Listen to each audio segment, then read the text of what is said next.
second chance after the dominance, and it's gonna be interesting. So let me see. I'm gonna pull this up now because there's a very nice explanation for this that I asked.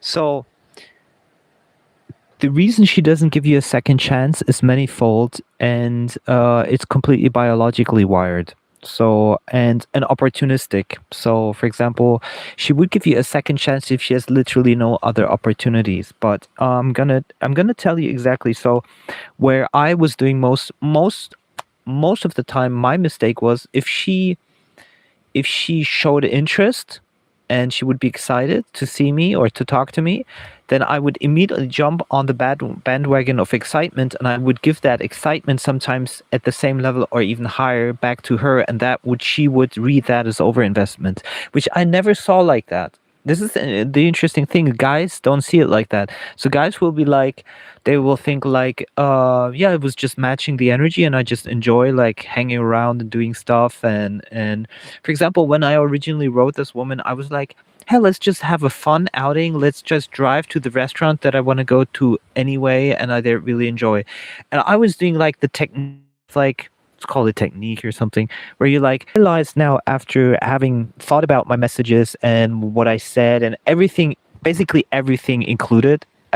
If I think about everything that I said and that I did, it was super obvious that I overinvested. So, and then when I started pulling back, and now comes the interesting thing. So I started to pull back because I did the same thing that she did. So she was like, not reading my messages for like several hours or overnight. And I did the same thing to her then in the end. And I had no problem with it. I was pretty cool with it. And then she said in the morning, well, I don't feel like meeting you anymore. My intuition is telling me that, and I'm gonna follow my intuition. And then she sent me a smiley, which seemed patronizing and kind of obnoxious and a little bit toxic. So I'm actually pretty okay that we're not gonna meet because I think she's crazy. But now I'm not going to even give her the satisfaction of having read the message. So I just saw it in like the pop-up notifications, and I didn't even open it because I'm not going to give her the satisfaction of even reading it. And I think like within a day or two, she will probably block me, which is actually a win for me because it will show that she cares. And I think the fact that when she said this is not a date, this is just for friendship, I think she was actually a bit lying to herself. But it doesn't matter. It's just she said it because I was over investing, so she was like testing me. But in any case, I don't care anymore because I knew that I blew it, and it's kind of like the thing when you know it's not recoverable anymore, then you can let it go, kind of like that. So. Um, so first of all, attraction is front-loaded and momentum-based. So early dating is when women evaluate your mate value most sharply. So she, in the beginning, evaluates your mate value, like the sexual market value, very quickly, very harshly, and she puts a number on you unconsciously. And if you blow that through overinvestment, then this attraction, which is front-loaded and momentum-based early in the dating phase, is when she was evaluating you the most. So that's why it's not recoverable anymore, because after that she's not reevaluate. Basically, the evaluation period has ended, and she's already put you in that frame. To her, it also signals lower value and neediness. Women are generally more selective due to higher biological costs, pregnancy, etc. They are wired to screen for cues of abundance, confidence, emotional independence. Overinvesting early screams the opposite. You have fewer options, you're more invested than she is, or pedestalizing. There's a strong subconscious turn off. Studies and dating psychology show women are often more attracted when a man's feelings are uncertain. Does he even like me? Clear over eagerness kills that. And that's interesting because I didn't even want, or I didn't even feel that signal. That's the most harshest part of it all. I didn't really feel like I'm signaling that, because I was just like, going there anyway. You can come with me if you like, kind of that vibe. But it landed on her side. It landed exactly like overinvestment. It landed exactly like I'm super interested in you, and that's where the massive mistake was. So we have here the proof that there's actually studies on this. Psychological reactance kicks in when someone feels their freedom, autonomy is threatened, e.g., this guy's moving too fast and assuming will escalate. They push back to restore it. Your big gestures can feel pressuring, even if unintentional. Her slow replies, just a feeling, rejection, smiley were classic reactance and frame control. It's hard to recover because she already decided. Once attraction drops, many women don't give us second chances in early fades. It's low cost for them to move on. This is super interesting. It's low cost for them to move on, and that's exactly what Owens says as well. There's so many options via apps and socials. Rebuilding requires her seeing sustained high value behavior without you chasing, but most guys who overinvested once keep slipping back into it and then trying to fix things. The initial mistake sets a low bar she now expects. This isn't all women. Secure high interest women are more forgiving, but statistically and anecdotally in the hyper-selective early stages, once visible overinvestment is often fatal because it changes the entire vibe from exciting possibility to safe and trying too hard. Which is interesting because men don't think that way. This is so important. Like women feel, they don't even think, they feel so much differently than men with this attraction stuff. So that's why that's why it's for men so confusing. And unless you learn it the hardcore style and really understand what triggers and what doesn't trigger women, then you are constantly tapping into what is it called? I'm trying to think of it. What's it called in English? You constantly stepping into shit, basically. Your case was textbook. Hyper interest, big plans, cooling, low offered, preemptive rejection when you pulled back. The fix, it's super foggy on the English channel today that my cruise ship has sound line horn because I'm okay. This fix is calibration. Here, hyper interest. So she was interested, then my high interest came in with hyper interest, big plans, cooling, low offered, preemptive rejection when you pulled back. Because I was not going to respond to her today. I was honestly not going to respond to her unless she wanted to really meet me. And obviously she didn't. The fix is calibration. Match and slightly lead to her effort level. Keep your own life full. Let her invest too. Small early mistakes are recoverable if caught fast. But big gestures like trips, restaurants, right away are. You've learned the hard way. Okay, so basically it's very clear, and there are studies for this, that overinvestment in the beginning is a massive attraction killer, and this is exactly what I did, which is bizarre because I wasn't interested in her that much, but still it landed that way. And it shows how even it shows that like you need to be super calibrated to this. And it's, you know why it's also interesting? Because if you are 47 years old, a woman who is 27 already knows the game better than you if you've never learned it as a 47-year-old man. So basically you gotta learn this as early as possible in your life, and it's probably the most important skill that you will ever learn, is to know exactly how to calibrate each single move and really know how to play it. And there must be absolutely zero overinvestment. Absolutely zero overinvestment. It must be like more like banter. So you're like talking back and forth and matching exactly her interest level. And only if that kind of like, if that vibe is good, then to escalate, be like, hey, let's move quickly or something like that. But she must basically earn the right to see you even for just a coffee. Imagine you're like a super important person. Would you just go to a coffee with anyone? So she must earn it to go on a coffee with you. And I was right from the start, I was like, she was matching my energy. And I was like, hey, let's go eat at a restaurant, drive 1 hour to this place. and that landed for her like a massive overinvestment. Like, he's really interested in me, which I even wasn't. I was like, I just wanted some company. But women don't care about that, and that's the thing. It's not about what you think, it's about how it lands with the person. And women, that's the interesting thing. Like, the blueprint, the way women think, and women feel is the more important word, and the way that women react, which is even more important, is always the same. I've never met a woman that doesn't react the same way, which is bizarre.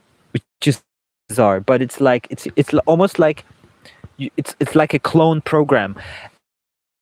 And because it's such a clone program, it's difficult for an intelligent man to respect women, because you can respect a woman that is flexible, that is intelligent, that is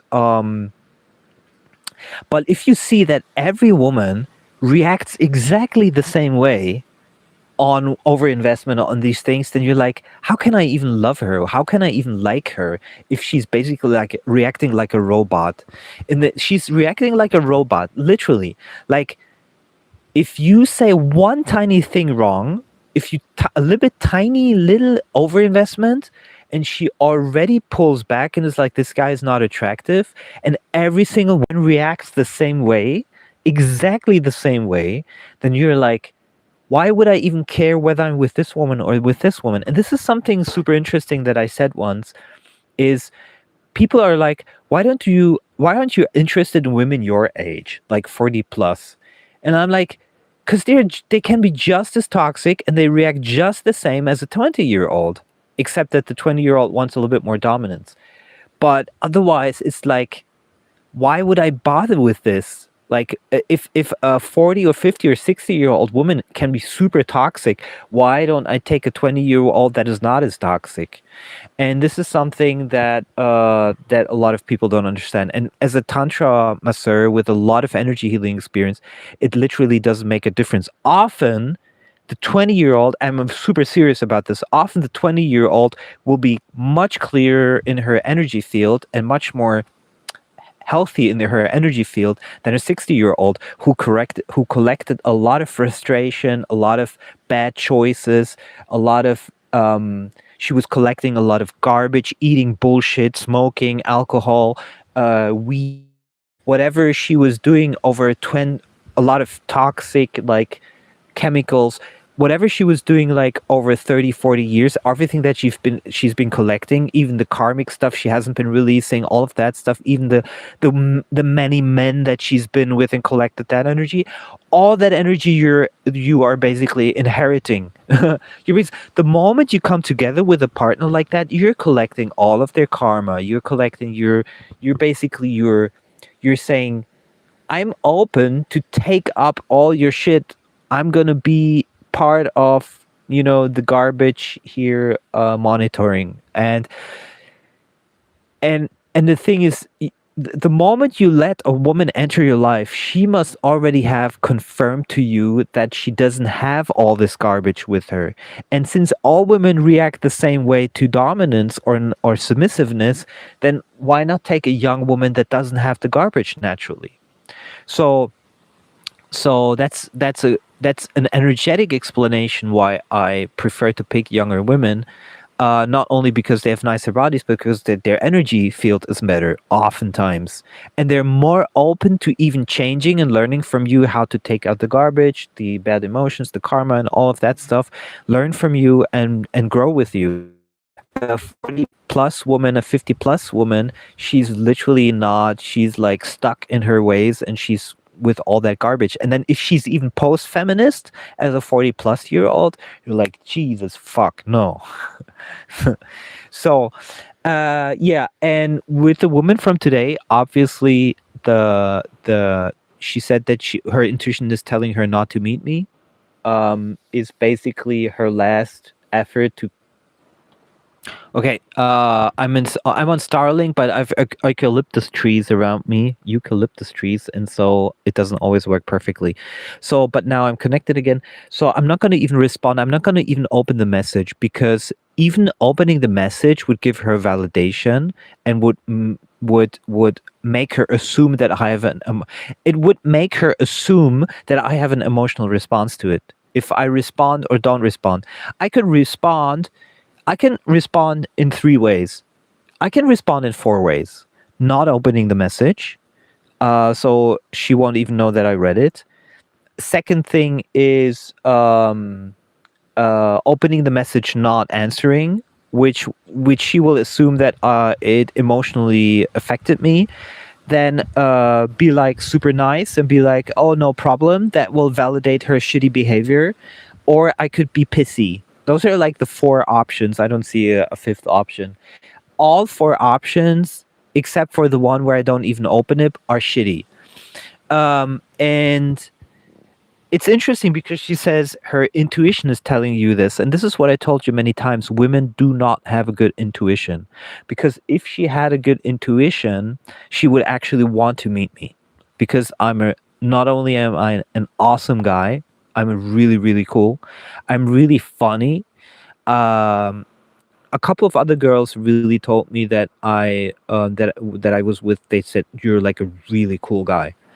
You can make fun of yourself, you have good jokes, you're self-reflective, all kinds of stuff. Okay, so I know, not only for myself but also from the outside, I know I'm a really, really, really good guy, like really, really good. The only thing that has been lacking in my life is that I've never understood that. I always thought I have self-esteem, and I'm in a good mood, and I enjoy my life. I'm optimistic. I love this lifestyle, all of this stuff. And I was like, if I come from this perspective, from this frame, and this is where Owens is wrong. If I come from this perspective and this frame, then women will match that, and they will be like, "Hey, this guy, he really loves his life. He's successful. He enjoys what he's doing. He chose the life. He lives a super interesting life, like as a van lifer." They would be like, "Hey, this is really, really cool. Like, I want to be part of his lifestyle. I want to be part of his life." But and this is where Owen is completely wrong with the frame thing, is that is not enough. That's a good basis for yourself, but it's not enough. If you still communicate in a way that she interprets, it's not you, that she interprets as submissive, then you lose the attraction game, and especially in the beginning. So if let's say I'm a really fucking good mood, like right now, although I was kind of rejected for meeting her, I'm in a good mood. And I'm gonna do a lot of like energy release today. I'm gonna use the day. I'm gonna do a little bit of programming on my apps. I'm gonna just enjoy my day. And the thing is, like, if a woman wrote me right now and is like, "Hey, do you want to meet?" I would be like, "Yeah, sure, let's do something." And the moment I do this, I'm already fell into submissiveness. And this is something which is so fucking bizarre. It's like, women don't want you to be in your joy, in your kind of feminine joy, you could say, because joy in a way is feminine energy. It's like really the flowing, the watery energy, the kind of like flowing with life, enjoying what is. That is kind of the watery moon energy. It's the moon energy is kind of like fighting for getting the mammoth, or doing the work, or being with a lot of heat, you know? And there can be a balance of those two, but the thing is that a lot of that kind of excited energy of joy in your life, she will interpret as submissive. And that's something that took me 47 fucking years to understand, to learn. She will interpret your joy, your optimism, your excitement, your plans, your future plans. If like you talk about future plans and you're like, "Hey, I really want to go to this restaurant. I love the restaurant. Come with me if you like. It's an hour drive, but it's a lot of fun." She will interpret that as submissive because you're overinvesting. You're basically allowing her to jump into your life without any vetting process. So she wants to go through that vetting process. She wants to go through that chasing. She wants to. So you must, although you're in such a good mood and you're so excited, you must respond like as if you were like skeptical of her. You know, you'd be like, you're in a way you're interested. Okay, so you're like, hey, this is, but it must be super flat. Like, for example, you write a girl and you're like, instead of, for example, saying to her, I really like you, like, for example, you meet a girl at a bar or at an event or a festival or whatever. The next you want to write her, okay, you have the number. There's two ways. There's many ways to do it, but there's like two ways usually you would do it. You were like, hey, it was really nice meeting you yesterday. Don't do that. That's already being submissive. The dominant part is, hey, that was a good event yesterday. So you're not even talking to her directly. You're just telling her, hey, it was a good event yesterday. And then you leave it. Okay. And when she comes back with excitement, yeah, sure, it was pretty nice. Then you're like, then you can leave it for a little bit. Especially once you spiked her. With spiking, I mean getting her energy up and excited about being in contact with you. Just leave it for a bit. Let her hanging there. And that's those games, like most spirituals. I talk to a lot of spirituals. I start to talk to spirituals about this. And you know what's funny? All the spirituals that don't see it this way, they're like, no, you should talk to her, really telling her your feelings, how you really feel right from the start. Be honest. Don't play games, and all of this stuff are actually all the guys, all these spiritual guys. They all don't have success with women, and they're super frustrated, and they're not like the stuff I've heard. You know, for example, there was a guy that's even more feminine than I am, and he was doing exactly that. He was telling her exactly how he feels and everything, and they went into a bar as friends, and she started kissing actually a guy that was double her age who was super dominant, and she left with him. And then when they met together, because they were sharing like a hostel, when she came back in the morning like at 5, she told him they were just eating. They just went to eat. Yeah, of course, because you go to eat something in a restaurant at 4 o'clock in the morning when all the restaurants are closed, and he believed that shit. So it's like, and he was super soft, and he was like, I'm gonna tell every woman exactly how I feel, and because that's honest and that's direct, and then he was coping with like, I'm learning from it spiritually. And it's so funny because, you know, either you go the Ramana way and you realize that everything is bullshit, and you don't even go into like sexuality and procreation, all of that, and you negate that, and you're kind of like, I'm just observing everything as the observer, and everything is just a dream. You can do that. Okay. But if you have a tiny shred or a tiny part of you that still wants to experience the libido, the sexual energy, the experience of that, you got to know the game, and you got to play the game. There's like no other way around it. And I've been doing it. You know, I've had a spiritual awakening for 10 years now. So I had it in October 2015. Okay, so 11 years ago, 10 and a half years ago, I had the spiritual awakening with Mooji. So, and there was times where I was resting in silence. If I want to be completely empty-minded, I can immediately do it. I can just be like,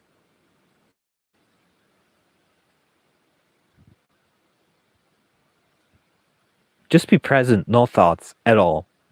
Okay? And that's good. That's fine. And but don't expect anything from it. The moment you expect anything from spiritual awakening, nothing is going to happen. Spiritual awakening is not a solution to anything that happens in Maya. It's a bit of a detachment, so you don't take things as seriously, and you don't go into depression because you start to go into circle, like devil's, how do you say, downward spiral with some thoughts, or so you don't get depressed or stuff. But it doesn't solve the attraction part. You're not more attractive because you're super present. It just doesn't happen. What it could be is that some specific soul will be drawn to that, maybe one every 20 years if it happens. maybe, but you're not working out, your body looks like shit, you're getting older. So, but doesn't mean that a woman doesn't pop up, but all women biologically react the same way. So she would have to be super awake, and she would have to be totally ignorant to superficiality, which, if you are not that way, how can you assume that she will be as well? So unless you've completely let it go, how can you assume you find someone who has let it go? And there is no, I'm telling you, as long as we're in the body, it's almost impossible to let it go. Now, why does Mooji have chicks? That's a good question. I mean, let's be honest about these things. Because he's Jamaican, because he's black. He doesn't have much black girls running after him. He has these white girls who are like, hey, he's so cute because he's Jamaican, even though he's fat. So, sorry for being so blunt and so direct and so honest, but that's the reason why he has chicks. Eckhart Tolle doesn't have groupie chicks running after him. He doesn't look good. He's white. He's old. But Mooji, at least, he's black and Jamaican, so he's funny. Eckhart Tolle is not as funny. So there are signs of dominance. For example, Mooji, because of his ashram, he gives signs of dominance. Like, there's a lot of signs of dominance. Like, you cannot just talk to him. You have to go through others to talk to him. He's not always available. There's tons of dominance. And I think he's also not very short. I remember when I saw him in Perugia, he seemed pretty tall. I don't remember how tall he was, but I think he was pretty tall. So he has hair on his head. He's not. So he gets a lot of dominant signals without even having to try.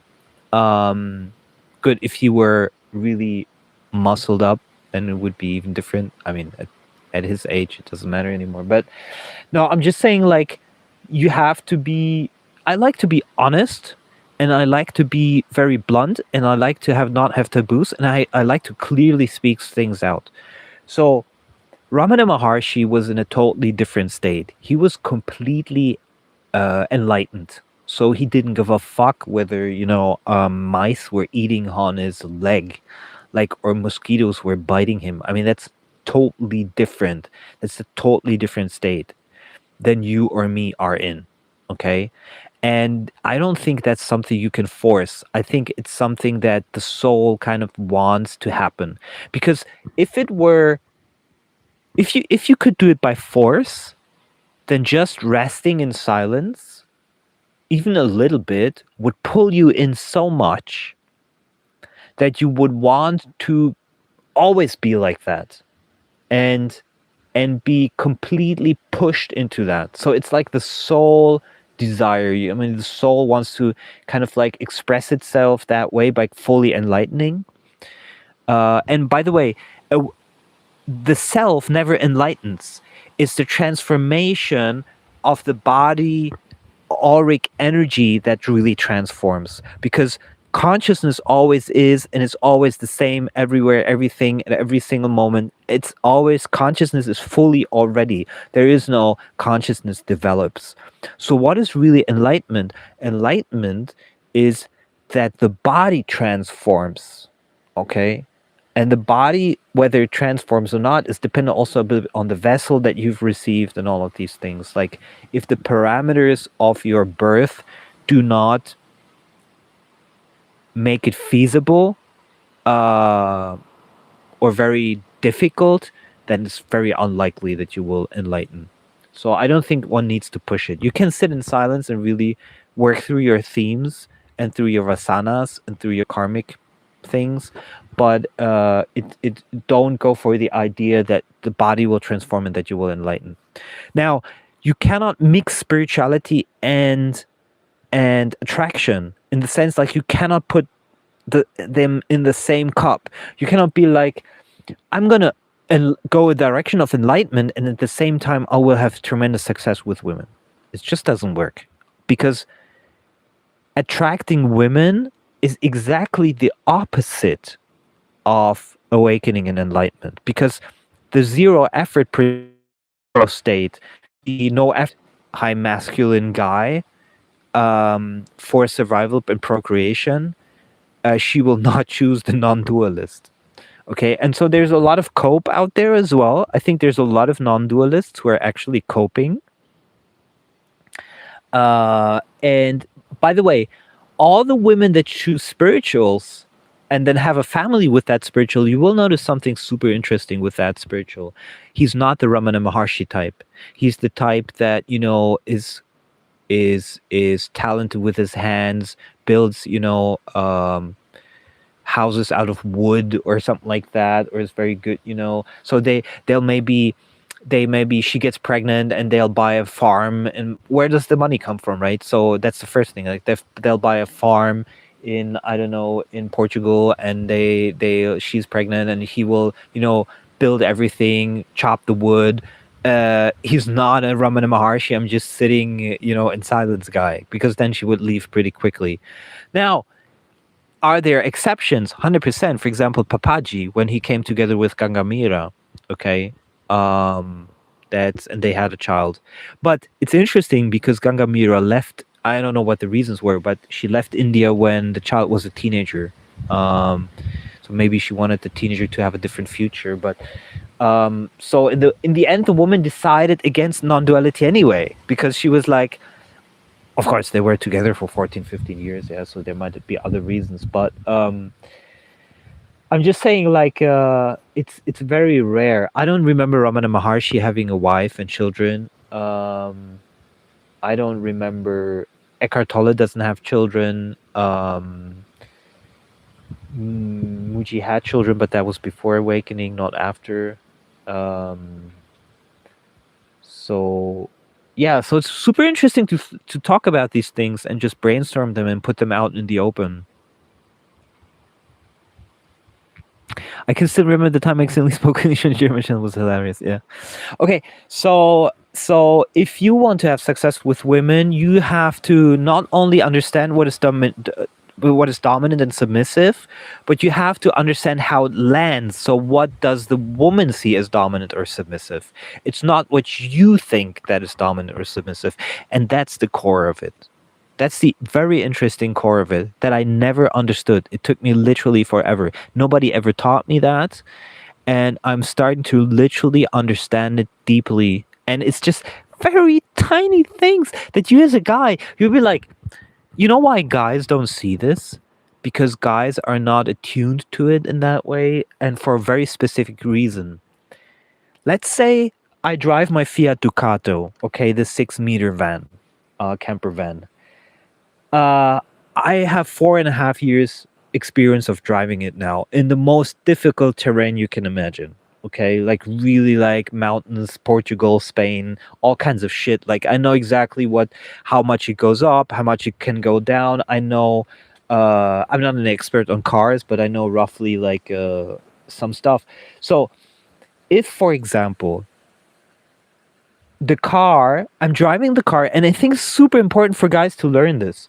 Like I'm driving the car, and for example, my mirror, I once broke my right side mirror. It was completely crashed, and the van tipped over in a tunnel, and I completely crashed the right side mirror. Now I know the driving is not going to be so safe because when I turn right, I have to be careful. I needed to be careful because if I had turned right with the mirror, and there would be, for example, a pedestrian or like a person on a bike, I would have hit them. So when I was driving to seek for a place to stay before I got, the garage, the workshop to work on it, I had to be super careful, especially driving right. So I know I'm kind of handicapped in that way, but I know the car still drives. And here's the thing. Like, as a guy, I look for what situation am I in? Is it catastrophic or is it not catastrophic? That's how I operate. If it's not catastrophic, I drive. Okay? The woman is not like that. So the woman, while you are sending a text message and you're like, this is not catastrophic for the woman, that's like, for example, if you overinvest, you think like, okay, maybe I like hit off the right mirror. Okay, but I can still drive. No, driving is over. Do you understand my analogy?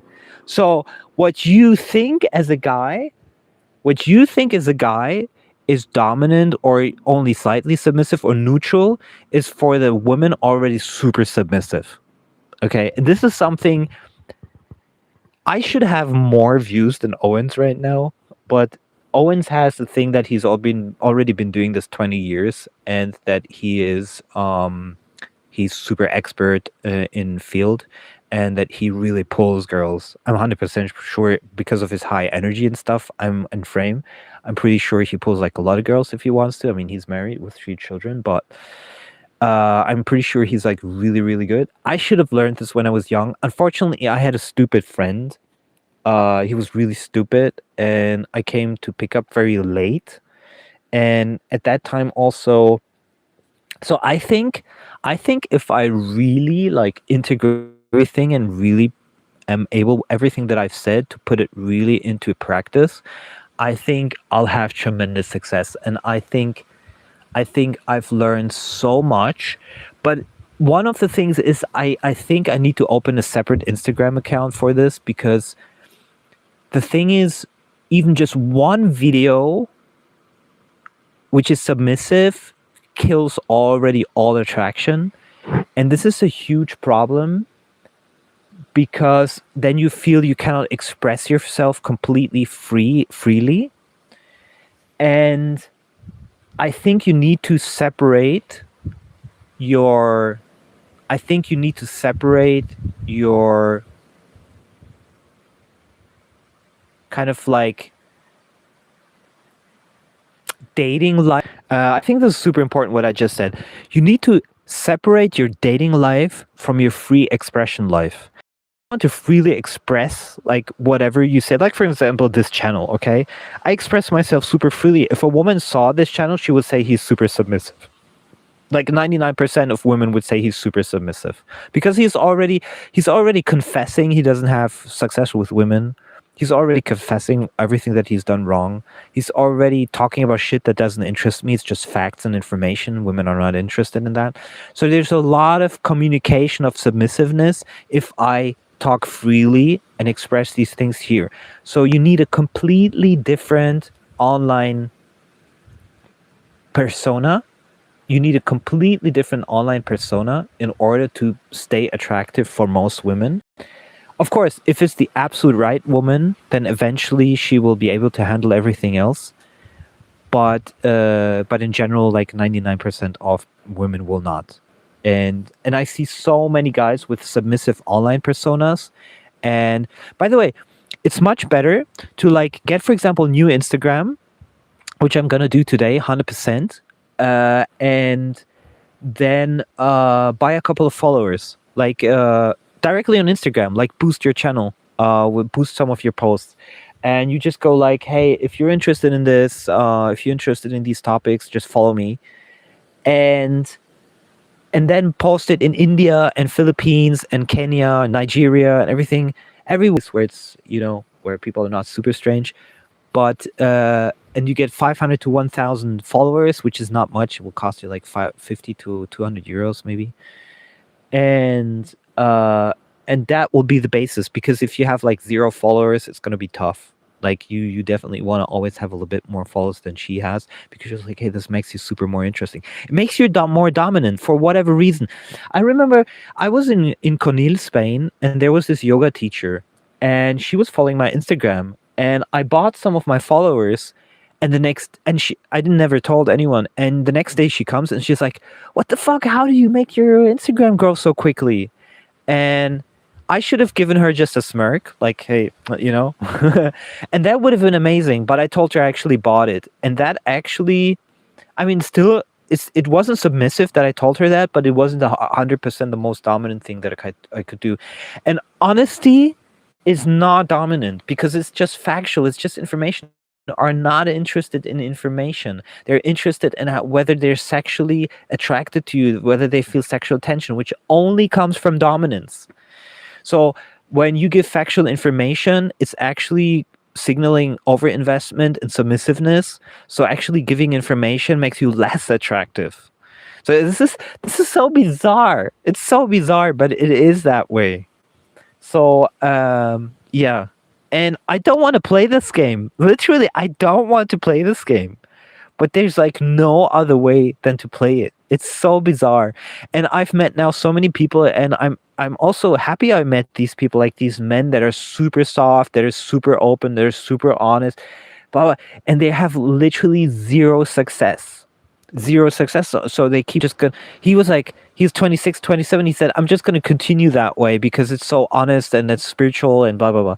I was like, wait another 10 years until that frustration becomes so big that you will be like, hey, you will remember this time when I told you about dominance.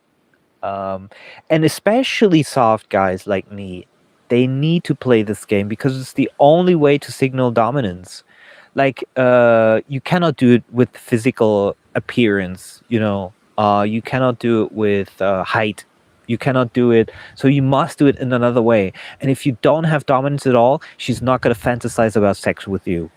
Point blank, whatever you want to call it. Like, that's just period. That's how it is.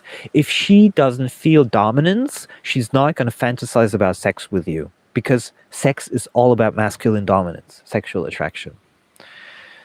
So super exciting. I'm just going to leave it there. I'm going to clear a little bit of my energies now. I'm going to do a little bit of energy rotation, which is like the moving of energy inside of your body in order to release emotions. I'm going to do that. That's super healthy.